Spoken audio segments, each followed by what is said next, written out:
May mga lumang bahay na sadyang napagdaanan na ng panahon, na kahit gaano kakupas ang pintura at inaanay na ang kisame, ay nananatili silang nakatayo, na tila may pinoprotektahang sikreto. Ganito ang isang bahay sa liblib na bayan na Capiz, na tinatawag na Casa de San Jose. Dito nagsimula ang kwento ni Julian, isang lalaking gipit sa pera, na handang tanggapin ang kahit anong trabaho, kahit pa ito ay maging caretaker ng isang mansyon na halos isumpa na ng mga tagabayan.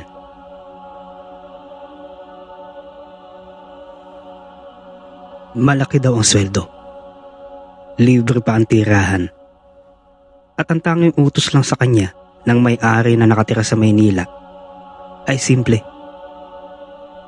alagaan ng bahay. Huwag na huwag pabayaan ang matandang babae sa itaas na si Doña Magdalena. Si Doña Magdalena ang natitirang buhay na ninuno ng mga San Jose. Sabi na naghari kay Julian, paralitiko na daw ang matanda. Hindi na nakakapagsalita, at pagkain lang ang kailangang iakyat sa kanya gabi-gabi bago mag-orasyon. Noong unang gabi ni Julian sa mansyon, bitbit ng isang mangkok na mainit na sopas. Umakyat siya sa ikalawang palapag.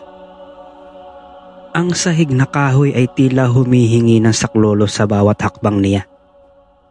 Umuungol, sumasayaw, lumalangit-ngit. Pagdating niya sa dulo ng pasilyo, nandun ang isang silid na may mabigat na pinto ng nara. Binuksan ni Julian ang pinto at itinulak ito dahan-dahan. Ramdam ang mabigat at langit-ngit ng pinto. Doon, sa gitna ng silid na amoy kandila at lumang papel, nakaupo sa isang tumba-tumba ang isang matandang babae. Puti na ang buhok, naaabot hanggang bewang. Kulubot na ang mga balat, at nakatitig lang sa bintana. Ang kakaiba, hindi ito kumukurap, at ang kanyang mga kuko masyadong mahahaba at matatalim para sa isang matandang nakaratay. Magandang gabi po, Doña Magdalena. Heto na po ang pagkain nyo. Magalang na alok ni Julian sa matanda. Walang sagot na tinugon ng matanda. Iniwan ni Julian ang pagkain sa lamesa at bumaba na siya. Pero pagtalikod niya, narinig niya ang mahinang tunog ng tumba-tumba, kasunod ng isang mahabang buntong hininga na tila galing sa ilalim ng lupa. Naging normal naman ang unang linggo ni Julian. Pero habang tumatagal, napapansin niya na may kakaiba sa mansyon. Tuwing sasapit ang alas 12 ng gabi, ang sopas na iniiwan niya gabi-gabi, kinabukasan, ubos ito. Pero ang nakakapagtaka, wala namang kutsarang ginamit.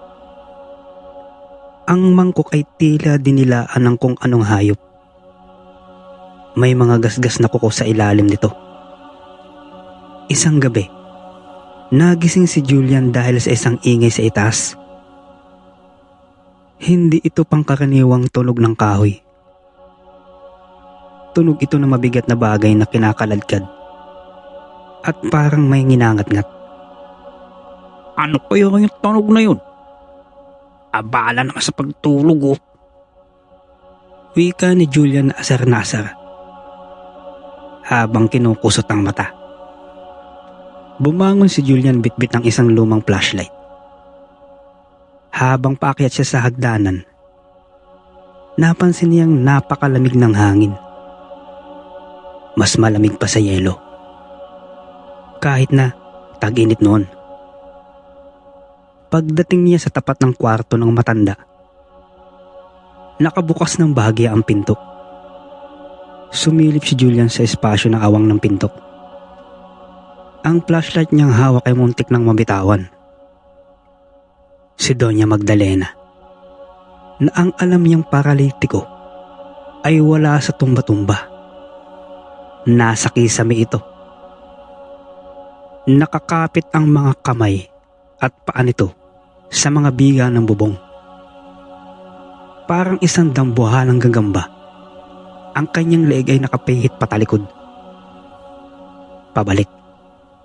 At ang kanyang mga mata, na dati ay malabo, ngayon ay nagniningning na tila apoy sa dilim. May kinakain ng matanda habang nakabitin ito. Isang malaking pusang ligaw, dugo ang duguan, at hinahati ng kanyang mga matatalim na ngipin. Napasinghap si Julian. Sa gulat niya, napatras siya ng bahagya at natapakan ng isang malutong na kahoy at lumikha ng isang tunog. Huminto ang matanda sa pagngat-ngat. Dahan-dahan itong ibinaling ang paningin sa direksyon ng pinto. Ang mukha nito ay puno ng dugo at ang labi ay nakabukol sa isang nakakapanghilakbot na ngiti.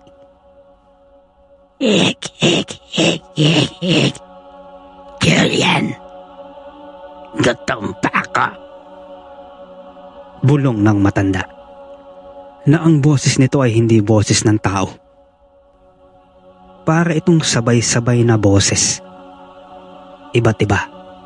Lalaki, babae, at humahangos sa hangin. Sa takot ni Julian, tumakbo siya pababa at nagkulong sa kanyang kwarto hanggang sa sumikat ang araw kinabukasan. Imbis na umalis, dahil sa kailangan talaga niya ng pera at wala siyang matuluyan, ay pumunta siya sa bayan para magtanong-tanong sa isang matandang mangingisda na ang pangalan ay Tata Selo. At doon nalaman ni Julian ang totoong kwento, na ang mga San Jose ay hindi lang basta-basta mayaman. Noong panahon ng Kastila, ang unang ninuno nila ay nakipagkasundo sa isang masamang espiritu para sa kayamanan at mahabang buhay. Ang sumpa. Ang panganay na anak na babae sa bawat henerasyon ang magiging tagapagmana ng sakit. Ang pagiging aswang. Si Doña Magdalena ay higit 100 taon na. Hindi siya namamatay. Sa kadahilanang hindi pa niya naipapasa ang bato o ang itim na sisiw na nasa loob ng kanyang katawan. At ang mga caretaker na kinukuha nila, hindi sila basta-basta tagapaglinis lamang, kundi nagsisilbi itong pagkain ng matanda. Kapag dumating na ang panahon na hindi na ito makati sa gutom. Nang malaman ni Julian ang impormasyon na iyon, nang gabi ding iyon ay nag-impake si Julian. Bahala ng sweldo. Napakadelikado sa bahay na ito. Aswang pala yung matandang dunya na yun. Hindi ko na matitiis. Kailangan ko na umalis. Wika ni Julian sa sarili niya habang nagmamadaling nag-iimpake. Nagmamadaling makalabas ng mansyon si Julian. Subalit bago pa man siya makalabas ng pinto ng mansyon, biglang umihip ang napakalakas ng hangin at nagsara ang lahat ng bintana at pinto. Nagdilim ang buong paligid. Ang kuryente ay naputol. At ang tanging liwanag na lamang ay ang buwan sa labas. Mula sa itaas ng hagdanan, narinig ni Julian ang mabilis na yabag. Hindi yabag ng paa ng tao, kundi tunog ng mga kuko na mabilis na bumababa sa hagdanan. Sa takot ni Julian, napatakbo siya sa kusina at kumuha ng pinakamalaking kutsilyo at ang asin na ginagamit sa pagluluto. Dinampot niya. Alam ng bawat Pilipino na ang panlaban sa mga masasamang elemento ay ang asin. Pumasok si Doña Magdalena sa kusina, pero hindi na ito isang matanda. Ang kanyang katawan ay tila humaba. Ang mga braso ay naging parang pakpak ng paniki na walang balahibo. At ang mukha niya ay parang isang gutom na lobo. Julian, bakit mo ako iiwan? Masarap ang iyong dugo. Sariwa. Galit na huni ng aswang. Sumugod ang nilalang.